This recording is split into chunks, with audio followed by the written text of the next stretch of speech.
Worship Outside the Box, a weekly blog of creative ideas for leading worship. Using simple gestures in worship. Prayer is not only something we say, it can also be something we do.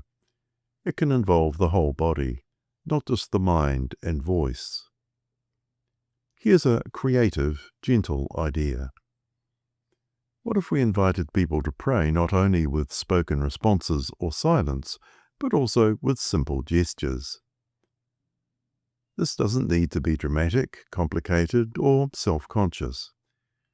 During a prayer or meditative moment, the worship leader can guide the congregation through a small series of gestures that express inner attitudes of faith. Open hands held out in front of us can suggest receiving from God. Hands crossed over the heart can express love, trust, or devotion. Raised hands can embody praise or surrender. A bowed head can speak of humility, grief, or reverence. These aren't performance, they are prayerful postures. One of the reasons this works so well is that it helps bridge the gap between thought and experience. People often come to worship carrying stress, distraction, tiredness, or emotional heaviness. Words alone may not always break through. A simple action can help people settle, focus, and become more present. It gives prayer a physical anchor. This can be helpful in churches that want to support a wider range of learning styles and personalities. Some people connect most deeply through language. Others connect through music, image, silence, or movement. A guided gesture in prayer can offer another doorway into worship without requiring anyone to speak aloud, improvise, or do anything embarrassing.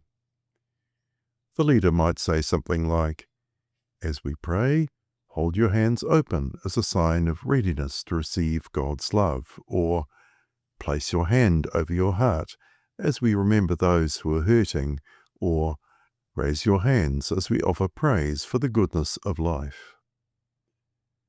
The movements can be small and gentle. No one needs to be pushed beyond their comfort zone. Used thoughtfully, this practice can also deepen the theological meaning of prayer. It reminds us that worship is embodied. We are not floating minds, we are whole people, shaped by breath, posture, weariness, hope, memory, and presence. The Christian life is lived in bodies, in daily actions, in ordinary gestures of care and courage, so it makes sense that prayer too might sometimes move through the body. In a culture that keeps faith locked in the head, this kind of prayer can feel fresh, grounded, and healing. It creates spaces for honesty, reverence, and connection.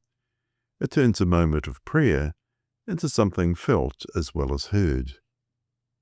Sometimes small movements can open doors inside us. A bowed head, an open hand, a hand on the heart. Gestures of grace can help a congregation pray not just with their lips, but with their whole being. Ngā mihi.